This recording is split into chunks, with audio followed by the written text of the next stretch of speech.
Celine Dion was top of the top. C'est déjà la plus grande vedette au monde. Elle a vendu 3 fois 30 millions d'albums. Elle avait vraiment son public avec elle. Je suis désolée d'avoir pris autant de temps pour vous donner des nouvelles. Va-t-elle revenir? Est-ce qu'elle est capable de chanter? C'est quand même très rare qu'on puisse complètement guérir la maladie. Je pense que Céline a vu revenir. Je souhaite tout simplement qu'elle soit en mesure de refaire au moins un show. I'm still praying for a miracle.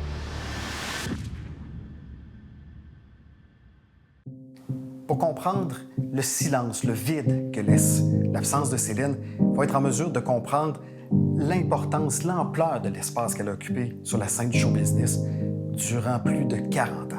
Céline, je l'ai couvert comme journaliste culturel durant près d'une décennie. Je l'ai accompagnée dans des premières de spectacles, sur des plateaux de télé, celui d'Oprah Winfrey, en tournée. J'ai été très près d'elle, très près de René. J'ai eu un accès privilégié à elle et à René durant toutes ces années. Et il y a un an, Céline nous annonçait une terrible nouvelle. Céline souffre d'une maladie très rare qui l'empêche pour l'instant de chanter. L'intention du documentaire est de venir mettre une part de vérité dans ce silence-là, qui est pour l'instant occupé par beaucoup de fausses informations, et de montrer l'impact de son absence sur toute une industrie, et notamment sur une ville comme celle de Las Vegas, qu'elle a changé à tout jamais.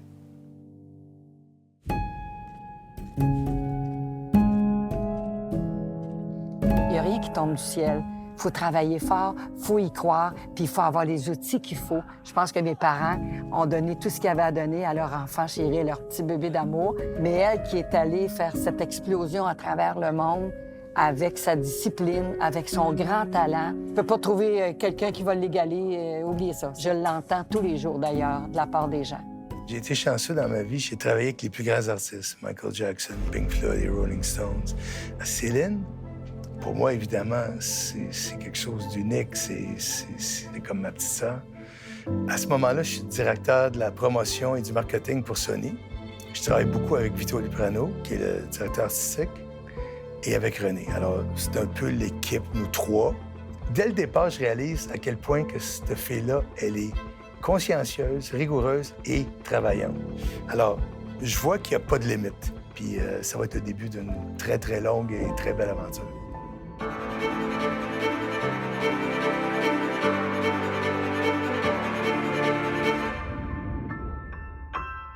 Nous, on fournissait les équipements pour les spectacles. Puis à l'époque, ça a commencé à changer pas mal ce qui se passait avec Céline. Puis là, c'est plus des arénas, c'est des stades. Céline, c'est quand même quelqu'un qui est dans le subconscient de beaucoup de personnes avec son répertoire. Elle a quand même fait des tunes comme My Heart Will Go On, puis The Power of Love, puis des tunes de films, puis elle a des numéros 1, des albums qui ont gagné des Grammys. Elle a vendu 3 fois 30 millions d'albums. C'est du jamais vu. Donc, c'est déjà la plus grande vedette au monde. La tournée de 98, c'est la plus grosse tournée au monde. Est-ce que Céline peut être encore plus haute après ça? Hey, c'est presque impensable. Elle est déjà au sommet, mais ça va arriver. Sur Las Vegas, je dirais que l'impact, il est entier. Il est surtout historique. Il y a des chiffres à l'appui, là. Des nombres de vols de plus par semaine à cause de Céline Dion. C'est des chiffres qui existent là, quand même. Là. Ça a un impact, c'est sûr. Là. Je remarquais ça dans l'audience. Là. Des gens qui pleuraient, des gens qui étaient comme figés devant elle, là, qui écoutaient le spectacle. Ça m'impressionnait tout le temps. Ce qui va se passer dans les années 2002, 2003, 2004, 2005, c'est une révolution complète dans la ville. Je veux dire, il y a de l'argent qui arrive là-bas, le public change à Las Vegas, et Céline va être la pierre angulaire, va être le moteur de toute cette transformation-là. Elle avait vraiment son public avec elle. Là. Le monde allait là vraiment pour elle. Là. Je veux dire, écoute, c'était impressionnant. C'était tellement un show de qualité, avec une technique, écoute, tout était là, synchronisé, tout était parfait dans ce show-là. T'sais, avant, les artistes allaient mourir à Las Vegas. C'était des artistes en fin de carrière. Quand Céline est arrivée, c'était comme « wow, il y a une artiste qui est jeune, qui fait des chansons cool et il y a de l'argent à faire. » Pour un artiste, maintenant, aller à Vegas, depuis le succès de Céline, c'est comme un accomplissement dans ta carrière. Somewhere over the river, Moi, je suis allée, j'ai vu le dernier spectacle de Céline à Vegas. C'était extraordinaire, l'énergie qu'il y avait là-bas. Céline était de bonne humeur. Vraiment, là, je suis contente d'avoir assisté à ce spectacle-là. Et pour moi, Céline, c'est la best. Mais ce que Céline a accompli, c'est dans les livres, c'est dans les records. Je veux dire, 200 soirs par année dans une salle de 4200, puis faire guichet fermé tout le temps. C'est énorme comme succès. Les gens ne réalisent pas à quel point c'est gros.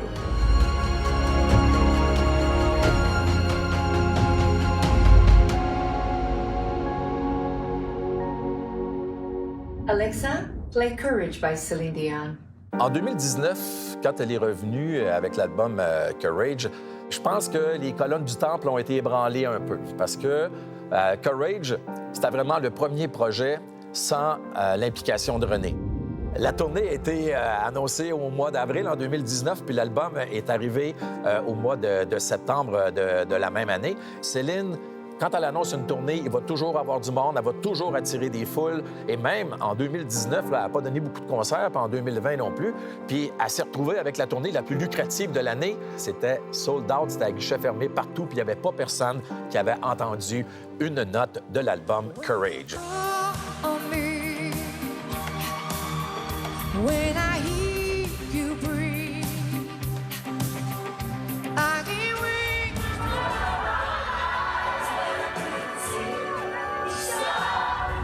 Bonjour, c'est Céline. Eh bien, j'espère que vous me rejoindrez à Las Vegas pour mon tout nouveau spectacle au Resorts World en novembre prochain. Quand ça a été annoncé, c'était partout, là. C'était Céline Dion, ça retourne à Vegas, ça retourne à Vegas, ça retourne à Vegas, parce que Céline, il va toujours avoir la référence à Vegas parce qu'elle a contribué au renouveau de la ville. Tout le monde était rempli d'espoir. Tout le monde se disait, mon Dieu, on va retourner à Las Vegas pour voir Céline Dion. On aura la chance de la voir. Oui, c'était une présence qui était plus minime. Oui, c'était une présence qui était peut-être moindre que les 2 autres résidences qu'elle avait occupées à Las Vegas, mais on se disait, on va pouvoir revoir notre Céline sur scène.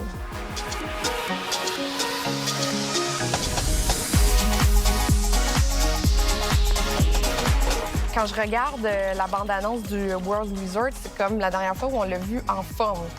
Avec la longue robe rouge, avec son talon haut. Tu sais, ça donnait le goût de retourner à Vegas pour pouvoir la voir en spectacle. Moi, j'avais levé la main pour pouvoir aller voir son spectacle. Donc, j'ai attendu d'avoir les détails pour pouvoir me déplacer. Et finalement, à la dernière minute, on nous a dit que le spectacle était annulé, étant donné que Céline Dion avait des problèmes de santé.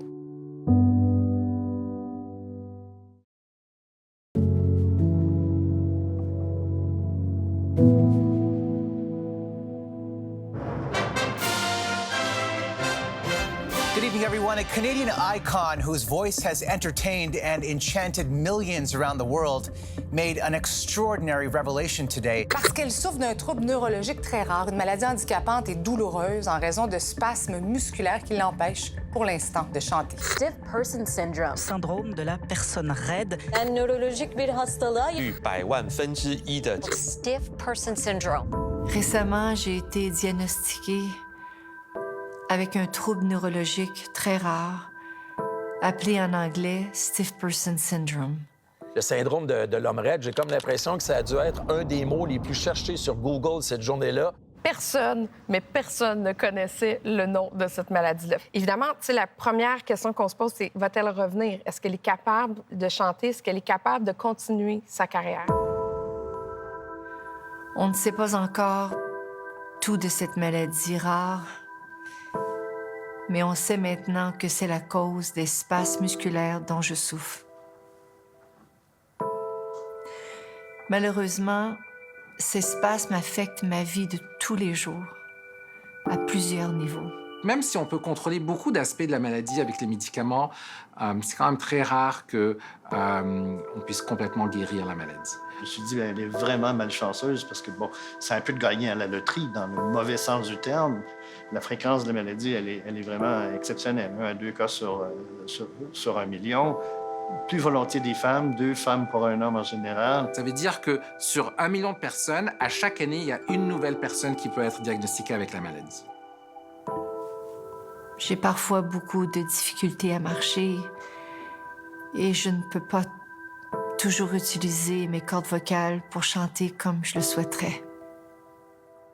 Les spasmes musculaires qui sont des spasmes qui sont douloureux, prolongés et souvent dans des endroits atypiques. Là. Donc, on a tous des crampes de temps en temps dans le mollet, parfois dans les membres supérieurs quand on fait de l'exercice. Mais c'est souvent des spasmes qui arrivent aux muscles abdominaux, dans le dos, même aux muscles thoraciques. Et donc ça, c'est un endroit plus rare. C'est des spasmes plus prolongés et beaucoup plus douloureux. C'est des spasmes très incapacitants pendant lesquels on ne peut pas fonctionner. C'est une contraction incontrôlée d'un muscle. Vous ne voulez pas que votre muscle soit contracté de façon violente à son maximum de compétences, de possibilités, puisque ça cause de la douleur. On le fait quand on fait un pas de course. On sollicite au maximum nos muscles pour qu'ils travaillent au maximum. Mais vous êtes au repos et ça survient comme ça, c'est pas ce qui est le plus agréable. J'avais des chutes à répétition. Je faisais des marathons, des triathlons, de la plongée, beaucoup de sport. Et j'avais des chutes assez inexpliquées. Puis je voyais que ma réaction au stress n'était pas la même. Je figeais tout le temps. J'avais un bassin qui était de plus en plus figé. Et je tombais. Puis je comprenais pas pourquoi. En fait, on m'a dit que j'étais anxieuse, j'avais une anxiété généralisée, que j'étais probablement en dépression. On m'a parlé de fibromyalgie, c'est le mot à toutes les sauces. On m'a diagnostiqué tellement de maladies, mais j'avais absolument rien de tout ça, évidemment. Qui n'a pas de crampes musculaires? Je veux dire, on en a tous. Il y a une question, bien entendu, de fréquence, de topographie. Avoir des crampes musculaires dans la cage thoracique, au dos, les avoir de façon répétitive, sur un fond de douleur musculaire qui est quasi constante, ça, c'est plus particulier. Ça devrait éveiller la possibilité du diagnostic.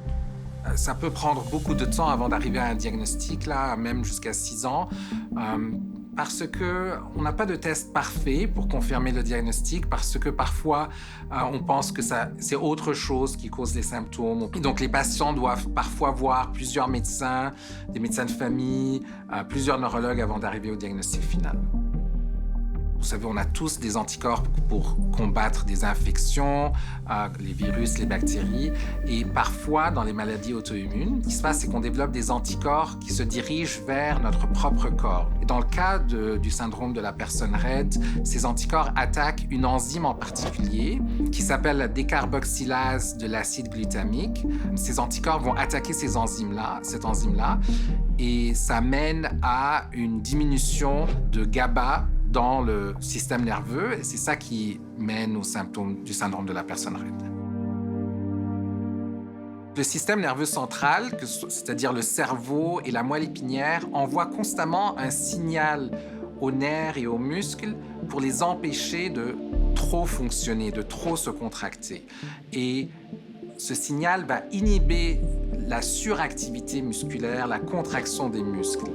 Or, dans le syndrome de la personne raide, on a une attaque contre l'enzyme qui mène au neurotransmetteur inhibiteur principal. Et donc, comme on n'a plus ce neurotransmetteur inhibiteur principal, le système nerveux central a plus de mal à inhiber les contractions musculaires, et donc on a plus de contractions musculaires, plus de rigidité, plus de spasmes. Quand on lève un bras, quand on étend un bras, un groupe de muscles se met en action, alors qu'un autre groupe de muscles, lui, se met au repos. Sinon, il n'y aurait pas de mouvement. Donc, les muscles qu'on dit agonistes et les antagonistes ne doivent pas se contracter au même moment. Et c'est ce qui arrive dans le cas du syndrome de la personne rigide. Ça m'attriste énormément de voir vous dire aujourd'hui que je ne serai pas prête à recommencer ma tournée en Europe en février. On peut imaginer que si les muscles de la cage thoracique deviennent plus rigides que la normale, son métier à Mme Dion, c'est bien de chanter, c'est de se servir de ses cordes vocales et de l'amplitude de son thorax pour moduler la quantité d'air qui va passer par les cordes vocales et nous chanter une chanson. Quand on ne peut plus le faire, quand on ne peut plus commander à ses muscles de moduler la quantité d'air qui va passer par les cordes vocales, ça doit être assez difficile de chanter, surtout comme elle le fait pendant des heures de temps.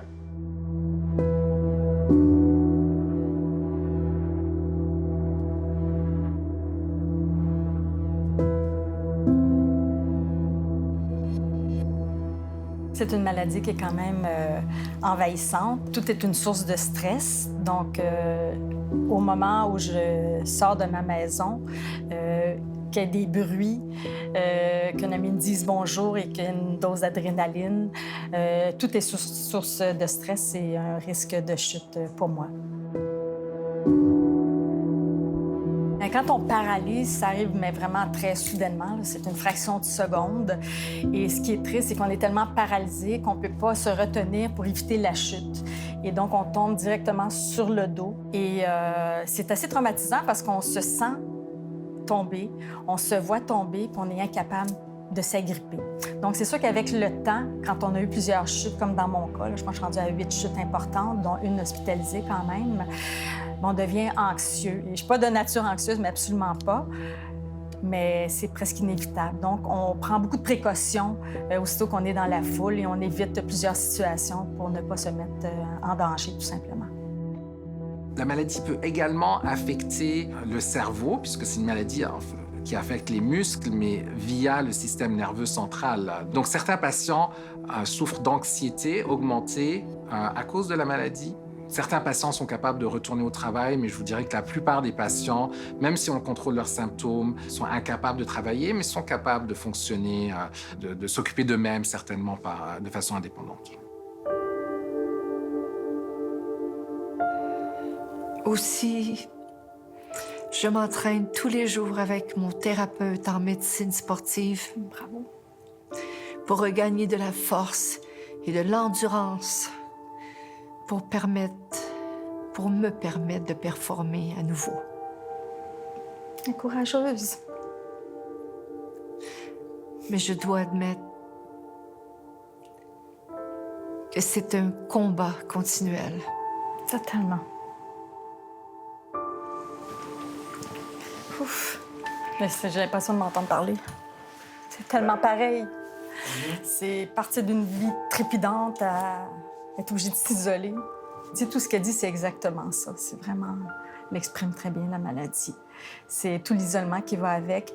Mais ce qui nous aide le plus, c'est les gens qui en sont conscients et qui continuent à nous appeler pour nous encourager. Ça nous aide beaucoup. Donc, ça brise notre isolement, évidemment. Peut-être que la maladie va se faire connaître davantage, ce qui est une bonne chose. Et bien, peut-être que, je sais qu'elle a accès peut-être à des traitements que je n'ai pas. Et ça va peut-être mettre au jour, justement, ces traitements-là. Mais je suis un peu inquiète pour elle. J'avoue toute mon empathie, toute mon admiration pour se battre comme ça, vraiment.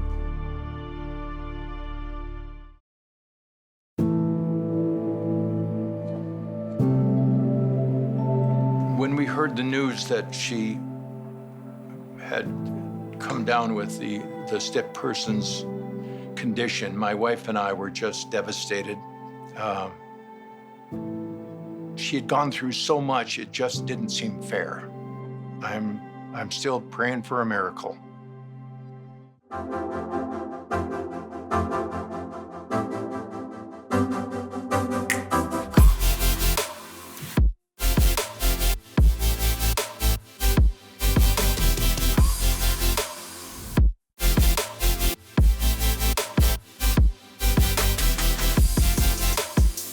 This is Scandal. She's about 15 years old, and she still thinks she's all puppy.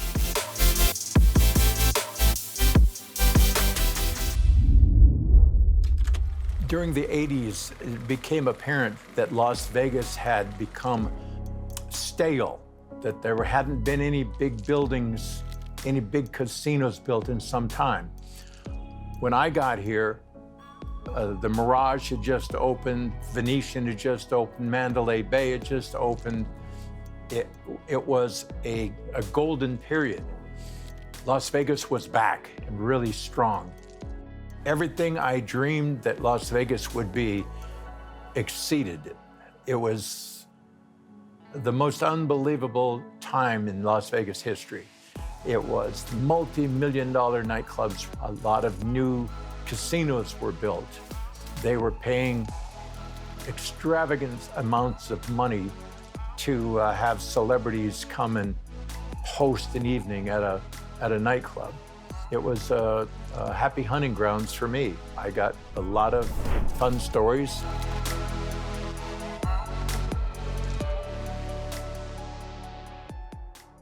The first inkling that I had that Celine was in Las Vegas, was getting ready to do a big show here, was an assistant manager at, I think it was Whole Foods, called me one day and said, "You're not going to believe who was in last night at about 11 o'clock, pushing her shopping cart around and loading up on groceries." It was Celine Dion.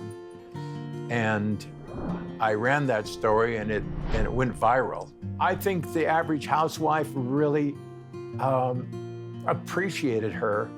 She could have an army of shoppers and that sort of thing. And she goes out like any other housewife and does the shopping. That made a big impression on this city. Celine Dion, creating a residency in Las Vegas in 2003 was a real game changer. In the past, or it had been trending that a lot of headliners, it was kind of towards the end of their career or one of the things that they do to cap off their career. And that was great. But Celine was in the prime of her career. She was an international mega superstar that could attract audiences from practically every part of the planet. And that was unique. She and Renee came up with an incredible business plan. It was a big deal when she held her press conference. I remember meeting reporters from England, from Europe. It was the biggest happening that Las Vegas had seen in a long, long time. It was just an incredible place to be. Celine brought in an international crowd that Las Vegas hadn't seen since the days of Elvis. It was a golden time in Las Vegas, and Celine Dion was the top of the top.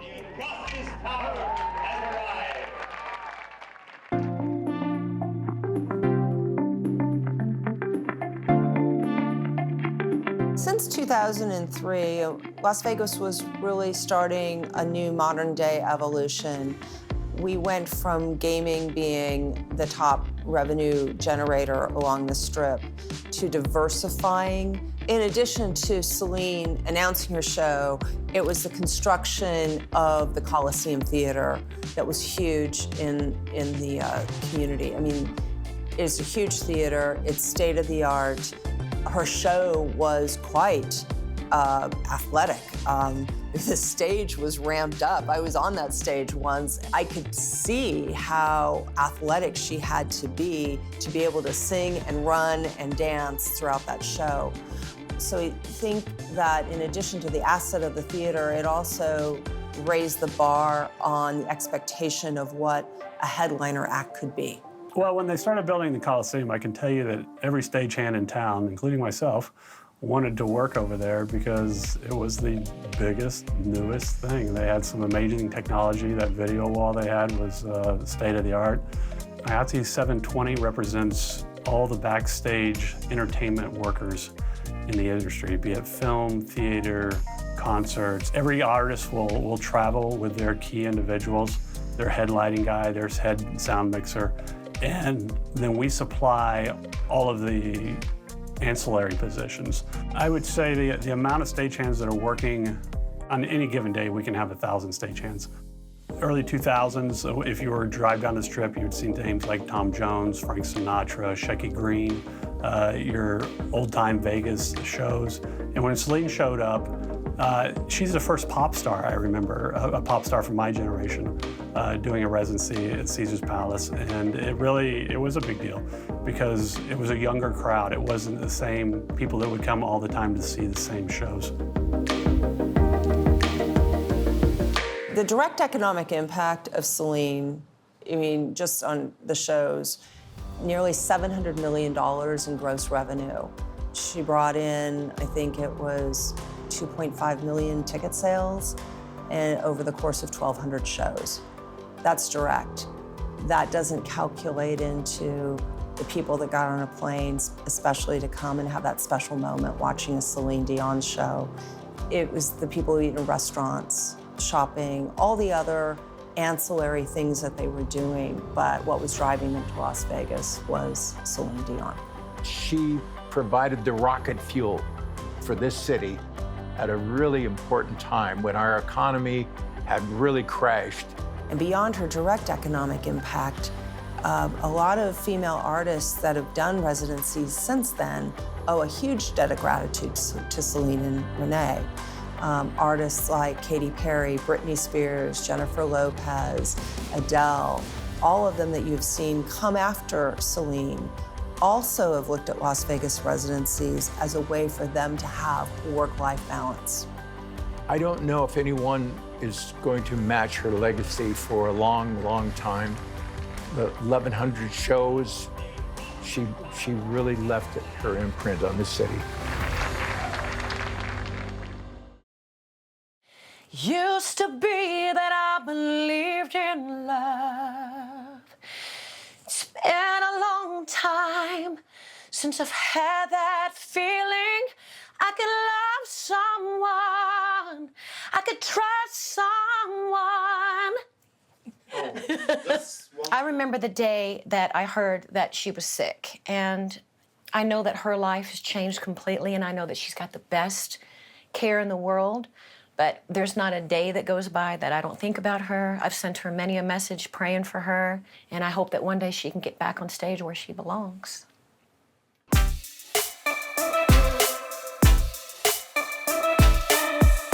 You know, I was performing in nightclubs here all over Las Vegas, and people were always talking when I was singing. But when I started singing My Heart Will Go On, all of a sudden people got quiet, and I didn't realize why at the moment. So in about 2005, after I had my baby, I started just trying to sell myself as a Celine tribute artist. And I was so surprised at how fast it picked up. And I always say, it has nothing to do with me. It has to do with how much people love Celine. Her music is not easy. Most all of her music has a 2.5 to 3 octave range, and her notes go anywhere from 4 to 8 measures, you know? So you've got to have good breath. You have to be able to hit those high notes, and trust me, I do vocal exercises 30 minutes a day. It's a hard industry, but you never can stop learning. You have to constantly pay attention. Which side are you holding the mic with? How does she stand? How does she look? How does she speak? How does she do her hair? How does she dance? And I try to be as authentic as I can, and the rest is history. Welcome back to Clash of the Cover Bands. I got a phone call to audition for a show called Clash of the Cover Bands, which Jimmy Fallon produced. And it was a show that features all of the tribute artists from around the United States. So I went through a million auditions. I made it all the way to the show. I told everybody around me, there's no way I'm ever going to win. Not because I don't believe in my tribute, not that I don't believe that I've not put so much time and effort into it, but because I've never really won anything like that. Congratulations, you are tonight's winner of Clash of the Cover Bands. Now, it's absolutely changed my life. I've had to hire a manager, and I've been asked to go all over the world since then. Unfortunately, and I've never gained any kind of pleasure from this whatsoever, but life is life. And since she's stopped performing, I've been getting a lot of phone calls, and I wish that it was her. It's my hope that I can continue to spread the love of her music while she's getting better. And I hope that she knows that I'm doing the best that I can do, and that I love her very much. And I pray for you very much.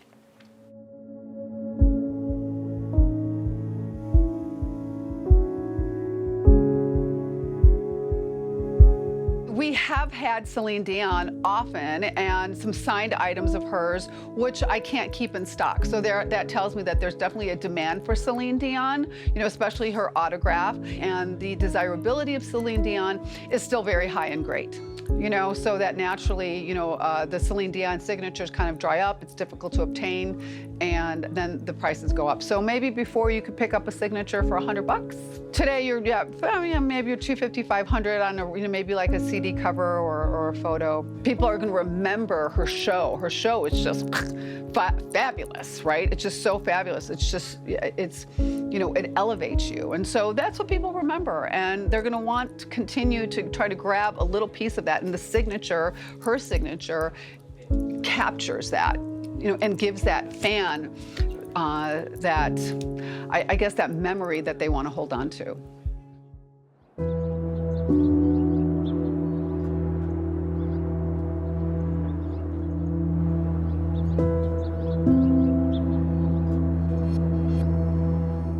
I probably saw 10 to 11 Celine shows, and the one that stands out the most was when she came back the first night after Renee had passed, and she sang All by Myself, and you could hear a pin drop in that theater. It was the most dramatic thing I experienced from an entertainer. So many tears fell that night that I swear that it raised the water level of Lake Bellagio.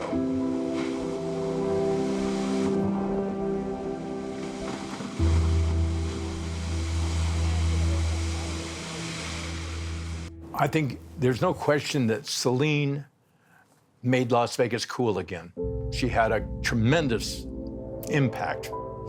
Las Vegas is a much different town, a much better town as a result of the impact that she made on it. You know, Celine holds a special place in the hearts of Las Vegans because beyond her residencies and her shows, she was a member of our community. And she embraced Las Vegas. She gave back to Las Vegas. She had a home in Las Vegas. She raised her children in Las Vegas. And this wasn't just a place where she, you know, did a show, but it was a place where she wanted to be a positive impact. And she was. People were really amazed at how generous she and Renee were. Generous with their lives. Celine would dedicate shows to different charities every month. She would do a special show. And I can't imagine, I mean, it brought in millions. It kept people alive in this city, her generosity. And I don't think Las Vegas will ever forget that.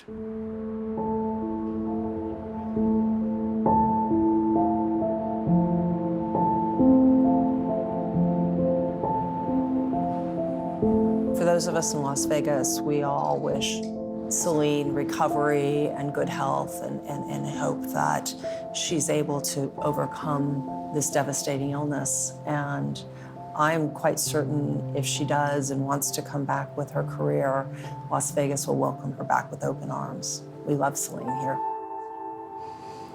There's just no question that Celine's presence is missed here, but her spirit is still around. I mean, she really made a difference here.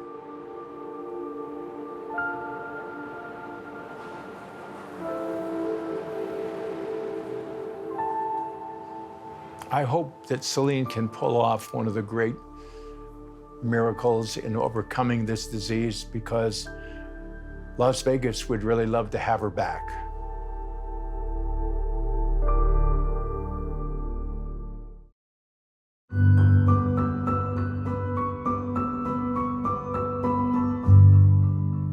J'ai à mes côtés une excellente équipe de médecins qui me traitent pour que j'aille mieux. Et ce sont mes enfants qui me donnent le courage et l'espoir de continuer. En termes de traitement, il y a 2 médicaments symptomatiques qu'on utilise le plus souvent, ou 2 groupes de médicaments. Le premier groupe, ça s'appelle les benzodiazépines. C'est le groupe qui inclut les médicaments pour contrer l'anxiété et qui fonctionne également comme relaxant musculaire. L'autre groupe de médicaments qu'on utilise, c'est le baclofen. Lui aussi, c'est un relaxant musculaire. Donc souvent, les patients prennent l'un ou l'autre, ou parfois les 2 médicaments pour traiter leurs symptômes. Un autre moyen de contrôler la maladie, surtout de la contrôler à long terme, c'est pas simplement de traiter les symptômes, mais d'essayer de supprimer un peu le système immunitaire. Et donc, parfois, on donne des traitements qu'on appelle des immunoglobulines intraveineux. Donc ça, c'est d'autres anticorps, des anticorps de centaines, même d'un millier de personnes qui donnent leur sang. Et quand ils donnent leur sang, on prend le sang pour les gens qui ont besoin de globules rouges, mais on prend également les anticorps de ces gens-là, puis on les réinsère chez les gens qui ont certaines maladies auto-immunes, comme le syndrome de la personne raide. En général, c'est à long terme. On reçoit des transfusions, mettons, 1 fois par semaine, 1 fois toutes les 2 semaines, 1 fois par mois, dépendamment de la sévérité de la maladie. Puis on reçoit ça sur une longue période pour contrôler la maladie. L'autre option, c'est de supprimer le système immunitaire. Et donc là, on peut donner un médicament intraveineux pour supprimer la production de lymphocytes B, pour ne plus former ces anticorps-là, pour essayer de contrôler la maladie, puis même de guérir la maladie. Le projet le plus récent de Céline, c'est arrivé au début de 2023. C'est le film Love Again. On l'a vu dans le film, qu'on a appris que ça avait été tourné indépendant. Tu sais, t'es pratiquement pas présente avec les acteurs principaux. Mais moi, je me suis intéressé beaucoup à la trame musicale parce qu'il y a 5 chansons qui datent. It's All Coming Back to Me Now, aussi That's the Way It Is. Mais il y avait également des nouvelles chansons. Moi, en tant que journaliste, la question que je me suis posée, ça a été... C'est-tu des maquettes qui traînaient à quelque part pour qu'on les a comblées, ou elle est en mesure de retourner en studio, ou même, parce qu'il y a des gens qui ont soulevé le point, l'intelligence artificielle, on a-tu copié sa voix, puis on l'a fait chanter ce qu'on avait besoin pour les besoins du film. C'est sûr que la maladie de Céline inquiète beaucoup, elle inquiète tout le monde. Les Redheads, c'est un fan club, c'est le fan club de Céline Dion, c'est un fan club international qui est présent un peu partout dans le monde et qui regroupe un peu plus de 20 000 membres actifs et plus de 250 000 personnes sur les réseaux. C'est sûr que Céline, c'est un peu comme un membre de la famille. Donc, c'est quelqu'un qu'on connaît beaucoup, puis sans finalement la connaître tellement. Les gens n'aiment pas juste la chanson qu'elle chante. C'est l'être humain qu'elle est, l'âme qui l'habite, son cœur de mère, son cœur de grande fille, son cœur de femme. C'est une amoureuse éternelle. C'est fou. Les gens l'aiment pour les vraies raisons. D'avoir à vivre ce silence-là, c'est pas habituel. Si on connaît Céline, on sait que c'est un livre ouvert. C'est quelqu'un qui a beaucoup communiqué à travers les années, à travers toutes les épreuves qu'elle a pu vivre et tous les succès. C'est la première fois, finalement, qu'on a à vivre ce silence prolongé. On a toujours vécu le parcours de Céline de très proche parce qu'on est habitué d'avoir vraiment beaucoup d'informations à certaines périodes, de pouvoir la suivre. Puis tout d'un coup, on est plongé dans le silence. Puis ce silence-là se répercute un peu chez nous aussi. On est une communauté qui se parle beaucoup, qui communique beaucoup. On a pris naissance finalement sur les réseaux sociaux, donc à travers l'échange. Et puis, c'est vrai que ces derniers mois, c'est assez calme, disons. On est vraiment dans l'attente d'avoir des nouvelles.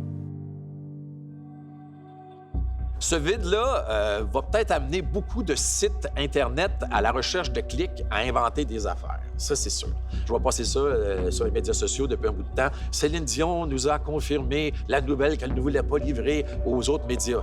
Voyons donc, c'est sûr qu'il y a du monde qui vont le croire. Pourquoi inventer des trucs sur elle quand l'amour, ça ressemblerait à du respect? Et ça me fâche.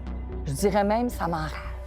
Ça entretient un peu le patinage autour d'elle. Il y a beaucoup de oui-dire autour de Céline Dion, ce qui fait que la petite information autour de Céline Dion devient une nouvelle immense. On est assez surpris du nombre d'informations qui sont diffusées sur les médias depuis quelques mois, qui parviennent de journalistes, de gens plus ou moins anonymes, de magazines un peu à scandale. On est un peu surpris que ça soit aussi volubile, finalement, puis en même temps, n'est officielle que l'information qui sort de la bouche de Céline ou de son équipe. D'avoir l'information qui est juste, ben c'est presque impossible. Donc, est-ce qu'on peut croire tout ce qui touche Céline Dion sur le plan des nouvelles? Ben, je suis pas certaine. En pleine post-production du documentaire, Céline a fait de discrètes apparitions publiques à Las Vegas, donnant espoir à ses fans et à l'industrie que son silence de la dernière année ne sera peut-être, qui sait, qu'une parenthèse dans sa carrière.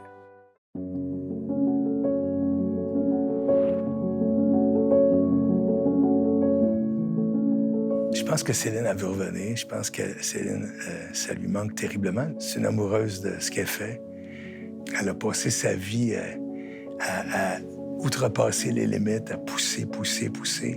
Je pense que si elle peut revenir, elle va vouloir revenir. Il n'y a personne qui est content de ce qui arrive. Personne n'est content de ne pas avoir Céline dans notre quotidien. Contrairement à Whitney, contrairement à George Michael, elle peut revenir. Elle est encore sur la terre, puis elle a une force de caractère gigantesque. Elle a une discipline inégalée. Donc, je pense qu'elle va tout faire pour revenir, mais Dieu sait ce qui va arriver. On le souhaite tellement du fond de notre cœur. Ça serait triste que ça s'arrête de cette façon. Je pense qu'il faut se rendre à l'évidence. Personne n'attend pour le moment un retour fracassant avec un énième tour du monde et 350 shows. Les attentes ne sont pas grandes, finalement. On attend simplement des nouvelles sur sa santé. C'est le principal. Et puis, si elle parvient à poursuivre sa passion, c'est sûr qu'on sera au rendez-vous. People miss you, and people want to hear your music live. So that is simply all that I'm doing. I'm just keeping you going until you get back on that stage and you rock it out again. And I know you're going to come back out soon. J'ai confiance. J'ai la fierté d'être sa marraine. Je l'adore. Je l'admire. Je l'aime. She is deeply missed, and I'm so hopeful that this will have a happy ending. Si Céline ne revient pas sur scène, ben, il va y avoir un grand vide. On aimerait ça avoir un happy ending dans cette histoire-là. C'est un conte de fées qui a commencé avec une jeune fille de 13-14 ans qui a chanté et qui ne fait que monter marche après marche, qui nous a fait croire en des rêves absolument impossible à réaliser, d'aller chanter aux Oscars, de tenir 2 résidences à Las Vegas, d'avoir des hits en anglais dans le Billboard. Juste pour ça, je pense qu'il faut que Céline revienne. Je souhaite tout simplement qu'elle soit en mesure de refaire au moins un show. Parce que ça peut pas finir de même. Mais je nous souhaite que Céline remonte sur scène et puisse terminer une carrière dans la beauté, dans la grâce et dans le succès.